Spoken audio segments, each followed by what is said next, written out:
This video is intended purely to communicate information in accordance with the rights. Any advice given is a suggestion, and anyone seeking such advice should consult a competent professional. All statements made in this video are my own honest opinion, and they do not represent any other person or body. As such, sharing matters covered in this video is in public interest.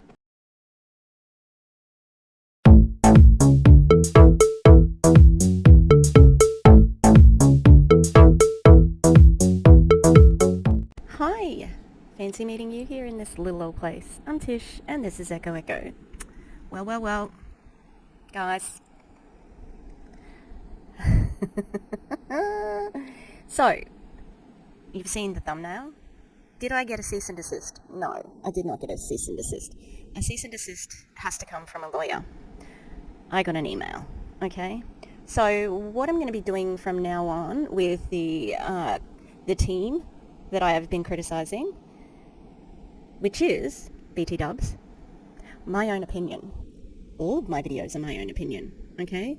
Based on research, videos, okay? It's a reaction. I gotta plug the light in, sorry.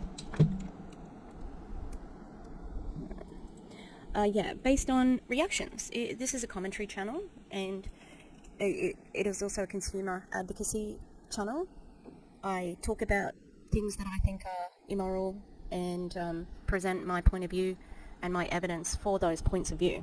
And a lot of the evidence comes from, well, I would say most of the evidence comes from the person themselves and statements that they have made, and from the companies that they work for when it's an MLM, okay? I use income disclosure statements, I use Zooms, videos. We've seen the Enagic masterclasses from a bunch of teams. Now, they're not masterclasses in the traditional sense. They are what we've seen being called opportunity calls in the US. So I'm not sure, I don't know, maybe because they think high-ticket affiliate marketing, we can call our opportunity call something different. So I have been talking about these guys for less than a year because I was looking back, it was a tip, so I got a tip, and since then I've had many people contact me about this. So tip. So I didn't go looking for the team that I did, so I'm going to be talking about somebody today that I'm just going to call Miley, okay? And I think you know who I mean, yeah? So Miley was recommended to me in Miley's group that she is the head of, and she had a Facebook group which I joined. The tip came from somebody on TikTok. They had been in a Facebook group called, what was it, Girls in Agriculture or something like that, something in agriculture, and there was a bit of nastiness that went on because they were kicked out of that group, and apparently they were quite nasty to some people. Okay, that's what I had heard all along the grapevine. I didn't see any of this myself. I just sort of, I researched, and what I found was worse than I had ever thought. This team that Miley was running had a goal of the people they were trying to get into the business are rural people, farmers, small towns, people who are traditionally in Australia treated very badly and very tough. A lot of family farms are gone, you know, they're having to sell the farms and sometimes still work on the farm, but somebody else owns it. So this thing, and this is what I've been saying from the start, Miley's original income claims, which is, we've heard her make income claims. We've seen the screenshots, okay? And those screenshots were from a Facebook group that was public. Listen to that, okay? And people have given me that stuff, so it's not protected. As of yesterday, Miley made this group hidden from search and other places on Facebook. It's a completely secret group now. I'm still in it. Yep. I got kicked out once. So It didn't take me long to get back in. BT dubs. There's 12,000 people in the group. Hey, good luck. And even if I'm not in the group, the group does plenty. Okay, so Miley has basically gone into damage control. So, and we'll talk about why. So after the original videos with her, I got interested in the entire group, and she kept on talking about her upline.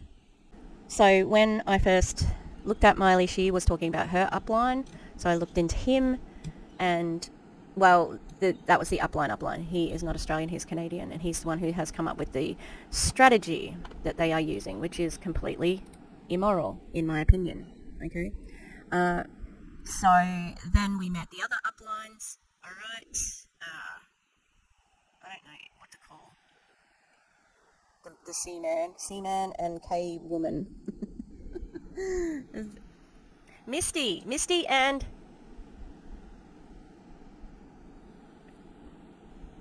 Clint. Misty and Mint. They are above Miley. Fucking hell. Misty and Mint. I think they are Miley's. Oh, it's all the M's, just like my dogs. I think that they are Miley's direct upline. So, anyway, they all made big income claims. It was all a bunch of love bombing, we love you, and rank buying, okay? Now, that is my opinion that it's rank buying, and my evidence is just their quad strategy and trifecta strategy. So amongst their masterclasses, they talk about what happens when you come into the company, and they present a strategy, and this is based on my experience from other companies where you can buy your rank, which basically means that when you come into the company, you pay for a certain level, and you end up on that level because of how much you paid. Prove It does something similar, and I'll show you, just because it's not just Enagic, and I didn't, this is not, it's not targeted. This is what I'm doing to, expose everybody. So in the Prove It income disclosure statement, you can see there's 48, 15, 4, 0.8, 0.48, and then all of a sudden on rank 5, 29.27. It's not many income disclosure statements look like this, and I have it from Erin Bees, who was in Prove It, that there is a deal for people when they sign on at a certain level that they go straight to rank 5, and so they've been with Prove It for 13 months. For the first year they can stay on that rank, but they have to maintain it after that. Oh, there's somebody on a rank 5 who earned $800,000 for the year. Wow. And then somebody who's on the same rank who earned $800. God. Anyway, so that's where I got the idea that they rank by. All right, because when you come in on the quad, I think it gets you to 4A, because a lot of people celebrate 4A. Okay, so that's where that statement has come from. The income claims. I mean, I've probably got some screenshots here of that. I think I'll blur Miley as well. You know what she looks like by now. Here's Miley's post. Oh, hang on, I don't have it up on the screen. Yeah, so Miley is saying never quit. Friday, hang on, I think this has a before and an after. And Millery, I'm just going to go with M's. Millery, who did one of my videos that's been taken down. We'll talk about it in a minute. Millery is chiming in with her income claims. Remember, now the thing that I showed with Enagic, keep Enagic safe or something like that. So this one is going to be, a little bit higgledy-piggledy. I apologise, because I am showing... So when I first started covering Enagic, I did get a little bit of pushback. I got some screenshots of that, which I'll show you in a minute. I think this is the same screenshot. So again, she's got I don't know what date this is from, but, you know, like, she's constantly showing her income. So any statement I've made about her income has come from her. Yep. And I have not seen screenshots from anyone else except for Sabre. And she's not in the RFM. She's not in the RFM. Okay. So, what else have I said about them? I've said that they are a scam. I mean, they are... What can I say about that? MLMs are a scam. MLMs hurt people. So this is from John M. Taylor, who is... John M. Taylor is a consumer advocate as well, and, you know, is quite respected in the MLM field. So is MLM a profitable business opportunity, and if so, for whom? Oh, also, hang on. Miley has made the statement that Enagic is not an MLM when it is. Multi-level marketing, that's what it stands for. So this is a compensation plan for... Okay, so here, this is where the levels come from, right? Level. And the quad strategy, so the 8-point compensation plan, that is a level. The income disclosure statement, levels, look, ranks, levels. Okay, so levels. 1A, 2A, 3A, 4A. That is the basis for multi-level marketing. Same here, the 8-point system, 1A, 2A, da-da-da-da. Alright? So that's why we're looking at how successful are MLMs, and why I make the statement that MLMs are a scam. Alright? Over the next few minutes, I'm going to go through this document from the FTC, which was done by John Taylor, who is a widely respected researcher in the MLM field. And if you already know all about why I am saying that Enagic and this team, the Australian teams, why they are a scam, and why I think that being involved in an MLM is inherently a scammy thing to do. It makes you not a very good person and immoral if you're going to take part in it, especially as a top leader. You know, if you already know all that, you can skip to this time where I read my email from Miss Miley. So, thanks. It's interesting, even if you already know. It is an interesting sort of looking at what he has to say. These reports, analytical tools and opinions are intended purely to communicate information in accordance with the right to free speech. They do not constitute legal or tax advice. Anyone seeking such advice should consult a competent professional who has expertise in endless chain or pyramid selling schemes. Readers are specifically advised advised to obey all applicable laws, whether or not enforced in their area. Neither the consumer awareness... Yep, okay, so that's him. So that's his disclaimer, and I would make that disclaimer as well. Alright. Have we got like a summary? Assumptions needed to proceed. The fundamental flaw in MLM is the endless chain of recruitment of participants as primary customers. MLM pay plans assume infinite markets and virgin markets, neither of which exists in the real world. This lovely thing here, we cannot... There is not an infinite chain, and this is what's going to happen to Enagic in Australia. They're going to hit a point where it's saturation, and they won't be able to sell it anymore, or no one can join because they've literally exhausted everybody. That's usually when an MLM will launch somewhere else, or the leaders will be recruiting from other countries. They often go after poor countries and things like that. So we, with these numbers, consider also the world's population includes children and, like people with a disability and people who can't work and things like that, and older people who are retired or can't work, so there's even less numbers than they think. Okay. So this document does say if you are going to join, look at these things. Obtain average earning statistics, which we do have from Enagic for the US, but not for Australia.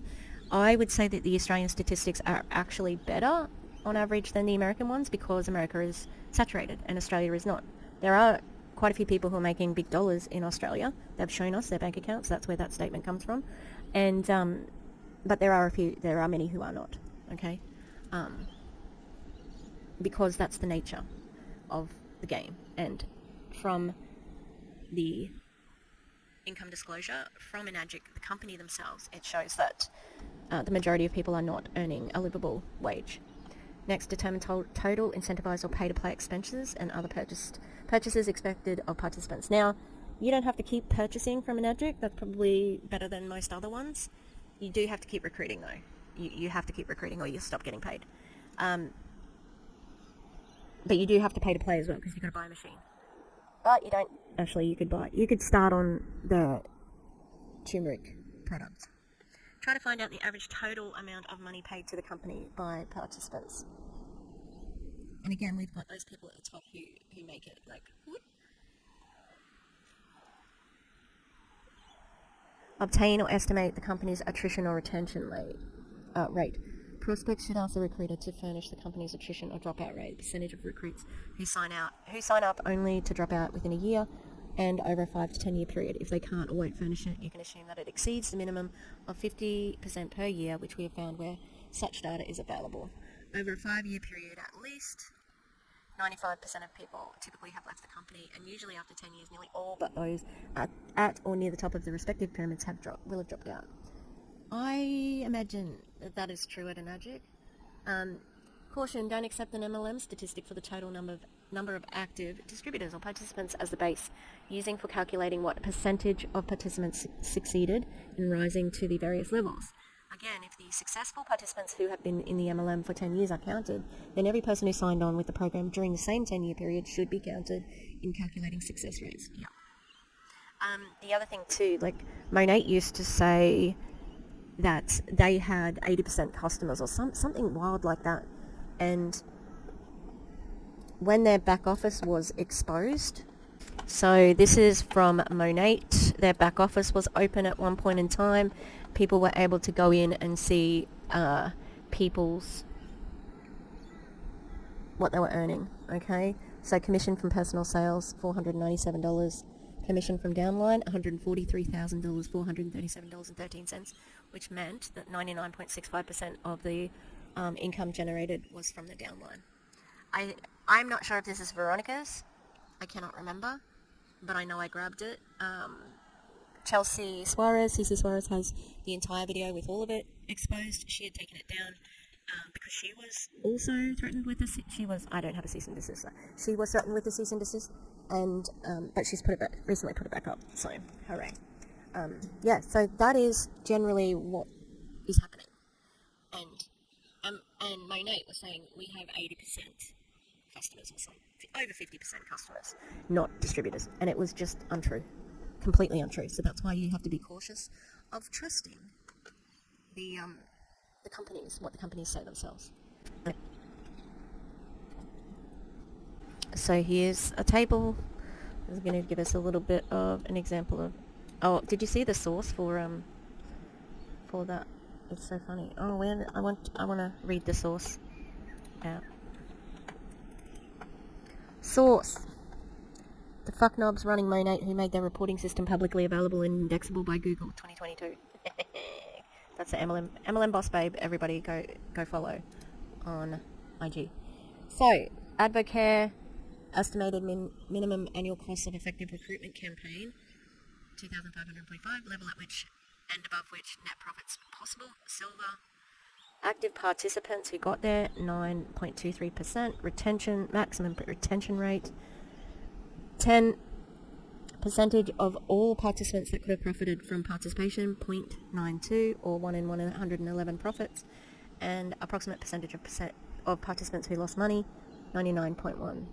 And then with Ameriplan, I don't know that one, 99.25, and Amway, the quick start, 99.9%. Jesus, that's terrible. All right.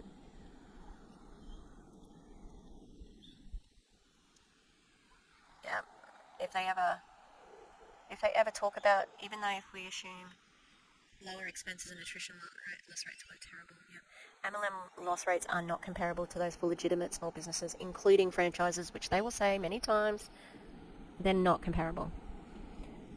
How does MLM participation compare with gambling? Because I'll often say that. I found the odds of winning from a single spin of a wheel in a game of roulette in Las Vegas. So, you're 286 times as great as the odds of profiting after enrolling as an Amway distributor. 48 times as great as the odds of profiting after enrolling as a new skin distributor. 22 times as great as the odds of profiting after enrolling as a Melaleuca distributor. Go to Vegas, it's more fun. While none of the tax clients reported profits from the MLM participation, over 300 clients reported profits from gambling in the IRS that year. MLMs are the most unfair and deceptive of all business opportunities and of all pyramid schemes. The loss rate for MLM is at least 99.99%. This means that less than 1 in 100 MLM participants make a clear profit, and at least 99 out of 100 participants actually lose money. In fact, classic no-product pyramid schemes are 10 to 100 times more likely to result in profits as product-based pyramid schemes or MLMs. Wow. Again, I've used this before. Now, the Miley's group also has a system that you buy into for training. It's $11 per month. But I imagine you have to do it. I haven't heard them not say you don't have to do this if you don't want to, if you sign up. So, yeah, there's more expenses that they have to put out. So, that is that.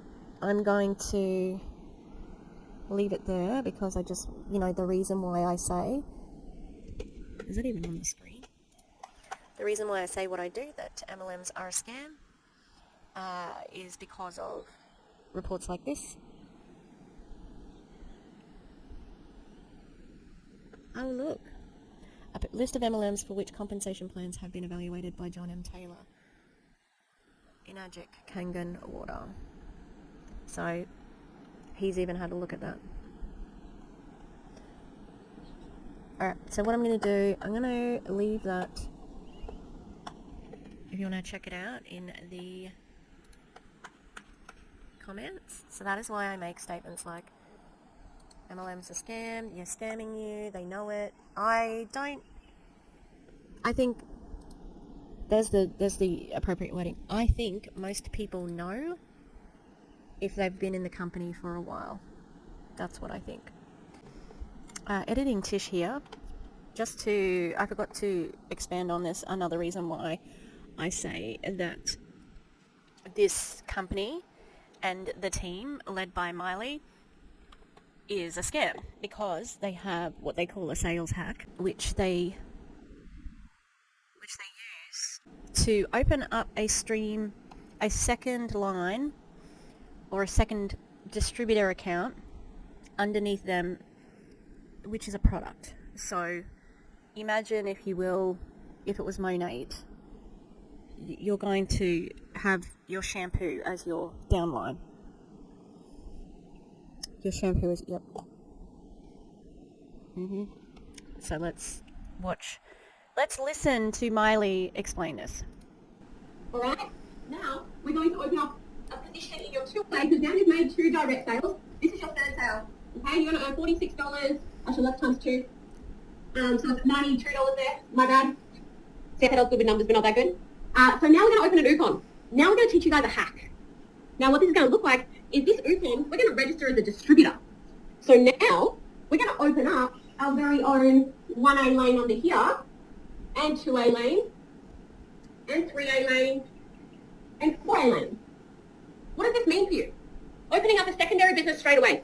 It means that you're earning 3 points of commission, so 1 point down here, and 2 points at the top, because remember, the points filter back only until they're all consumed. It doesn't filter all the way to the top, but there's 8 points to go, and now you're earning 3 points from your very first sale. But not only that, guys. Now, you're building under your second position, which means that you have 2 positions headed for legacy income. So, yeah, my face says it all. Do we see that face? This face. How can you enroll the product as a distributor? How does that work? Is this what you're very afraid of people seeing? I would be. Because it's very, very suspicious. Now, does this happen in normal other MLMs, sort of. Most distributors who are at the top or working their business, everybody works hard in MLMs. No one would ever say that they don't. I would never say that Miley doesn't work hard. She absolutely does. She's on the grind all the time. Okay? All of them are. Yeah, so so most people at the top have a ghost account. Okay, so most people who are working their business or trying to do well against all odds, we've just seen it in the John Taylor study, they have ghost accounts to do exactly this. They're very overt with it. Here, look, we are going to enroll a product as a distributor, and then we have two ways of getting more money out of the company. I just can't believe that the company allows this. And maybe they don't. I don't know. Maybe that's also what they are afraid of being found out. Because this didn't come from Miley. This came from her uplines, Misty and Mint. And their upline, Malage. There you go. All the M's. Yeah. It came from someone else. And again, you don't own this. You don't own this business. So you could get terminated for this if it goes against company policy. I haven't seen this being taught anywhere else, but I haven't really looked at any other of the American teams or anything like that. So maybe I should do some digging around and have a look. Yeah, so I just wanted to bring this to everybody's attention. That's another reason why I say it's a scam, okay? It's not coming from anywhere that is trying on purpose to be misleading. It is not.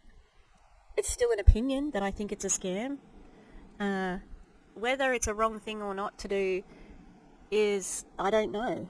I don't know what the legally where they would be. Maybe they're out of compliance with their business, but I honestly don't know. I just think it's scummy, because to me, if those spots are normally taken by a distributor, isn't it strange that it's by a person? The distributor is a person. Isn't it strange that the distributor is now a box of turmeric tea? That's pretty weird.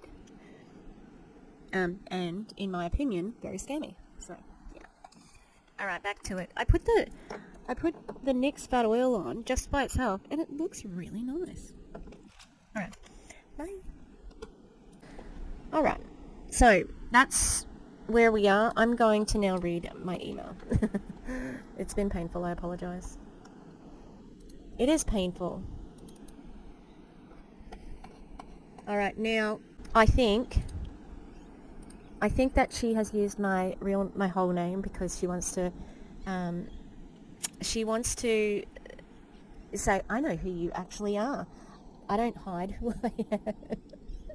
I don't hide it. It's out there. I talk about my personal life, Okay. Dear Natisha, I'm writing to express concern about specific statements and videos that have been made about me on various online platforms. Yeah, TikTok, IG. I don't talk about them as much on IG. And YouTube, obviously. Which are not only false, but also damaging to my personal and professional reputation. Statements, like, which ones? You need to be a bit more specific. And it's all my opinion. They're not statements of fact. This is just my opinion.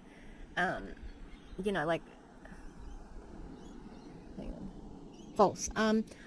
They're, in my opinion, from my point of view, I think they're true. And, things like the income disclosure, the income claims. Yeah. Anything that I've talked about has been directly said by her, and I'll talk about it, And her reputation, I don't know how it would affect her personal reputation, because, people know her. They don't know me. Why would they trust what I say? You know what I mean? Like, her friends and family. Professional is the only thing I care about, really. Because I don't think that you're being honest with people you're recruiting. You had a promotion 6A in 6 weeks. That's not responsible ownership of a business, okay? To say that you can get somebody to a certain rank in 6 weeks, to me, being experienced in this like realm, that sounds like rank buying, okay? Which is just my opinion. Again, the spread of these false assertions constitutes defamation, a matter that is taken very seriously under the law. Thanks for that. Defamation. We're going to have a look at a definition. I did look it up the other day because I'm making sure. Oh my God, from 1899. Is there a closer one?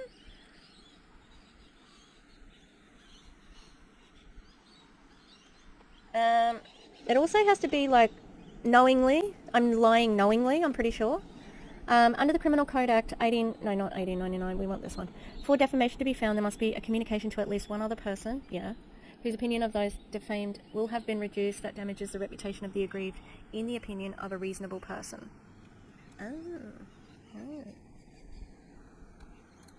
Defamation law protects Australians from false and damaging statements.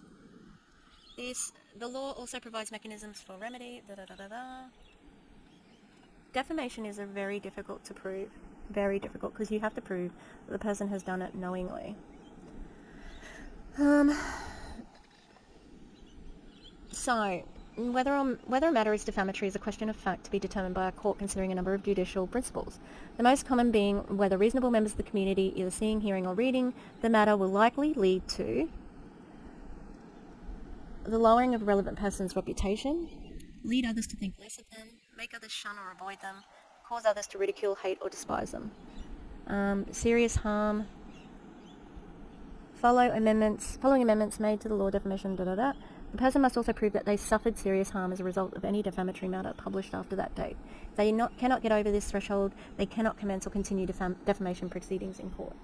I don't know how they're going to prove that. How are you going to prove that my words have meant that you have suffered serious harm? The method of publication is very broad. Oh well, obvious. That's obvious. It's YouTube, social media. Even if something is defamatory, the person who published the defamatory matter may have a defense and protected from claims of defamation. For example, if the content of the matter is true or substantially true or is spoken by a politician in Parliament. Remedies. If the court finds a person has... Oh, that's just damages and stuff. Must be made in either...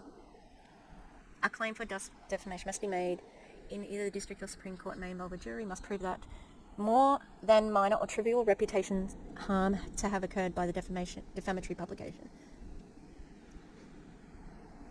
I think that's going to be your thingy. I have 1,240 subscribers. Love you. Thanks, subscribers. Love you very much. Are you serious? 1,000. And all of my followers across social medias? I wouldn't have more than 2,000 followers. And I think I've got like a bunch of bots on TikTok. Like I have 20 or 30 people on IG, and my numbers have been tough. And RFM videos, they do not get a lot of views. Okay, it actually is not good for my channel to keep covering them because they're not popular. Okay. Must prove that the defamatory publication has caused or is likely to cause serious harm to the reputation of the defamed person. Must prove the serious harm by reference to the consequences of the publication rather than the publication itself. Cannot be commenced until a concerns notice has been given to the proposed defendant. Maybe that's what it is. Which informs them of defamatory imputations alleged and the serious harm that has been caused or likely to be caused by defamatory publication. Well, we'll see. That's one that might be. That's what this email might be. Must not be commenced until the period in which the defendant can make an offer of amends has elapsed. Well, she gave me less than a week. Must be commenced within 1 year from the date of publication of the matter, although the court has power to extend this period up to 3 years if it was satisfied that it was not reasonable in the circumstances to commence the action within 1 year. Can result in the court ordering the unsuccessful party to pay the legal costs of the other party. If someone has published or said something about you that others have seen or heard, or depending on the content of these words or images, in addition to a possible claim for defamation, you may also have other legal avenues to consider. For example, are you being experienced in the are being experienced in the workplace relate to your race, sexuality, religion, or disability. No, none of that. Mr. Farley, a former student at high school, published a number of comments on Facebook and Twitter around the music teacher at his former high school. Comments were found to be untrue and had devastating effect on the music teacher. Oh, wow. The court ordered the former student to pay the teacher a sum of $105,000. Yeah, right.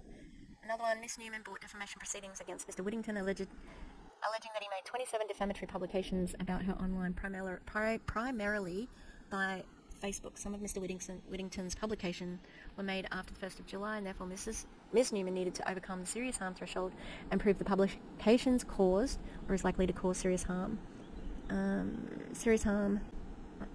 A social media account holder can be publisher of comments and replies where they have sufficient control over the account. Right, so if it's minor or trivial reputation harms, because again, it's all my opinion, right? I'm presenting information, you decide what to think of it. You decide what to think of this person. Alright. It has been distressing to see my character and reputation tarnished in such a manner. I request that you immediately cease making such defamatory remarks about me, both online and in any other medium. I also request that you remove any existing content that defames me or my brand, the RFM, from any website or social media platforms under your control. If these actions are not halted and the content removed promptly, I'm prepared to take further steps to protect myself from online harassment, stalking, and bullying conducted by yourself. I've never contacted her. I don't know how they're going to prove that. I have never had a conversation with her. One time, when my first TikTok got out, she liked it and unliked it, that's it. Stalking is, again, I don't talk to her. And bullying, I'm just presenting my opinion about your business. I do not care about you, your personal life, who you are as a person. I think my opinion is that you're not a very good person in your business because of the business model that you use to earn money. This will include pursuing legal action which could result in seeking damages for the harm done to my reputation and an injunction to prevent further misuse of my name. Consider this email as a final warning to discontinue your current course of action. I wonder if she got ChatGPT to do this. I trust this does not need to reach the point where legal proceedings become necessary, although I am very prepared to undertake this action if it does not stop immediately. I expect to receive a response from you by the Friday the 26th of April 2024 confirming your compliance with these requests. Thank you for your serious, immediate attention to this serious matter. This immediate action. Regards, Miley, ex, you know who. Yeah, so that's interesting. I don't doubt that she will pursue a legal case against me. She's got money because she's involved in a scam, in my opinion. So, I don't know, what am I going to do? I might put a blur filter on the videos and take down, the name. We'll see. But, so what's the one here that I said? Cannot be commenced. Which informs the defamatory imputations alleged. So there's nothing specifically that she has said there, okay? Like she didn't say on this video from the 27th of December, you said that I was a scammer, which, is possible. But there's nothing specific in there, so what am I supposed to do? Like, I don't know which ones that you want me to take down, okay? Yeah? Like, yeah. I'm not going to take them down because I'm not going to take them down. I'm back again because I forgot one more thing. Look how much seasoning is on that cracker. Ooh, that's going to be a good one.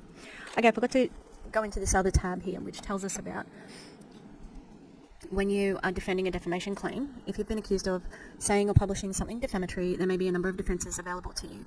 In the reverse, prior to making a defamation claim, you should think about the defences that may be available to the publisher to ensure that your claim can proceed. The defences are designed to ensure that the defamation suits do not put unreasonable limits on free speech and to ensure that the business of the courts and governments can proceed without risk of unworthy or trivial defamation claims being made.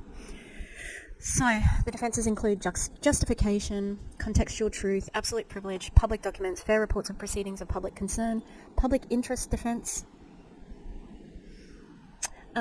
qualified privilege, honest opinion, innocent dissemination, and peer review. So justification, if you can prove that the matter is substantially true, I've been doing that through this video.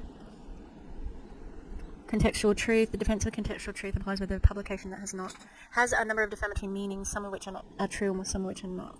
Untruthful meaning, do no further harm to the reputation. Okay, I don't really know what. I haven't got an example of that one.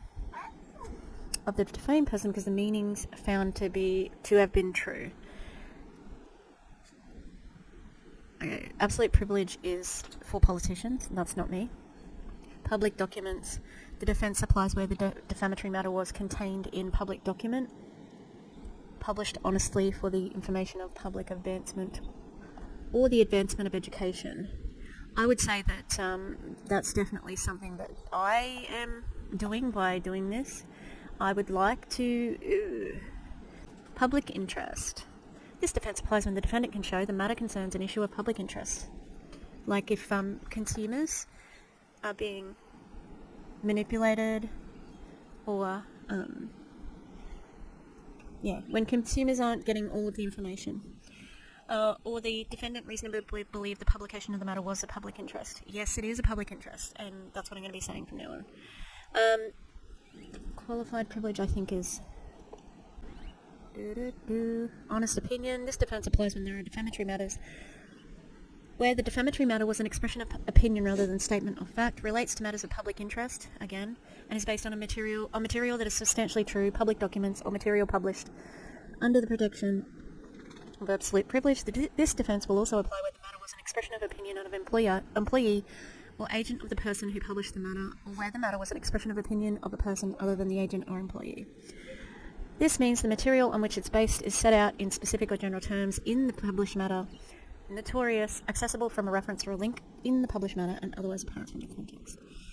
The material is substantially true or published on an occasion of absolute or qualified privilege and protected. So innocent dissemination is when you don't know what, you say something and you're not sure about it. Yes, so that's a defence for defamation, public interest, and honest opinion. So I just wanted to add that in. I'm going to eat my crackers now. Excited. Now, the other thing that she did too is she sent that to my work email. So that was another sign, I think, that she was trying to say, I know who you are. Lots of people do, mate. Lots of people do. Okay, so the other thing that has happened is I've got this here. Video unavailable. This content is not available on this country domain due to a defamation complaint. Now, the thing that's really pissing me off about this one is that I can't appeal it. I have no way of appealing it, so I don't know what to do about that. I received this thing, says, geographical restriction set. So I'm got to get a hold of YouTube. And also, she's claiming that she's been hurt by me. She ranked up. This is from 4 days ago. She ranked up. So, tell me again how this is hurting you. It's not hurting you, you just don't like to hear it, okay? You ranked up in all this time when I've been putting all of my information out there, information that you as a public figure have put out there, okay? The stuff in the team group, in the Facebook group that you have hidden. Why'd you do that? If all of this is above board, if all of this is a good business opportunity, ignore me. Like, who cares what I say with my 2,000 or less followers? Who cares what I say? Why are you acknowledging such a nobody? Yeah? Why? Why are you acknowledging me? If I wasn't telling some of your secrets, right? Yeah. So, that's going to be interesting. I'm a fighter, but, if I get sued, I get sued. We'll see how we go. We can, I've got some pretty good friends who can help me with a GoFundMe. Yeah, so we'll see what happens. I challenge Miley to look within herself and really think about what I've been saying. Could you be a good person? Yeah, you could be. You could be a good person and say, you know what, I've made a lot of money from this, but I know that eventually there's going to be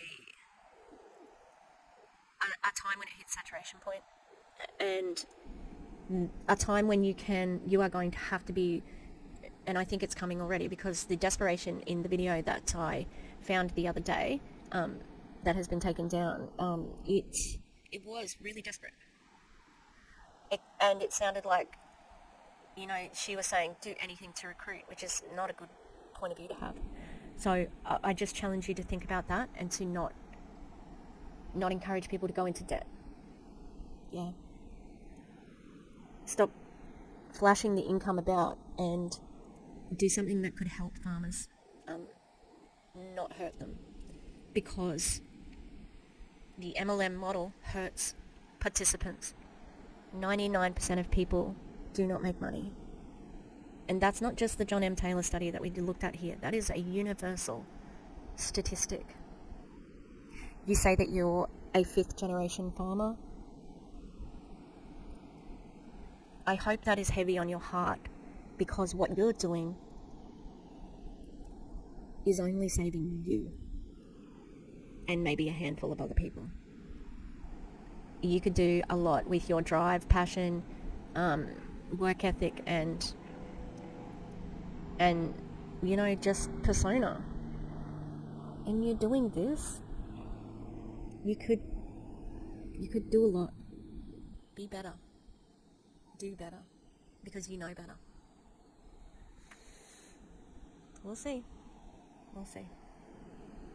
Alright. I'm gonna leave it there.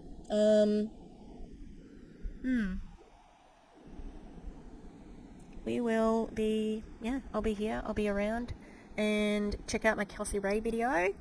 Oh, that girl. What is she thinking, that girl? And I've got some body stuff to do. And I talked to Val yesterday on the phone. I'm so excited. I miss Val so much. And we're making plans to go to Japan. Woo! Woo! Woo! Yeah, so please, I don't know, keep watching the videos in case I get sued, okay? Can I use that as an emotional manipulation response? Okay, I'll see you soon. Bye. Thank you to the Echo members. On the Gremlins tier, we've got Rosie Path of Stone, The Eclectic Mima, Lisa Hertz, Lynn Wee, Mountain Crystal, Rutro Rachel, Danny Mestas, and Tarika Strudwick. And on the Ghost level, we've got Demi, The Clown Town,